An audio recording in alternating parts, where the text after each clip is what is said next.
আসসালামু আলাইকুম। আমরা এখন চকরিয়া বাস টার্মিনাল, চকরিয়া লামা আলীকদম শ্রমিক নির্বাসনে অংশগ্রহণ করছি। আজকে 6 তারিখের নির্বাচন, সবাইকে দেখানোর চেষ্টা করব। এখানে আমাদের আলীকদম থেকে অনেক মানুষ আসছেন এবং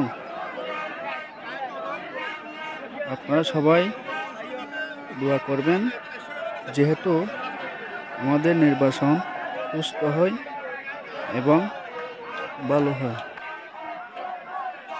আজকে চকরিয়াতে অনেক হাজার হাজার শ্রমিক রয়েছেন। দেখেন, বড় বড় মিছিল নিয়ে যাচ্ছেন, গোলাপ ফুল প্রতীক নিয়ে।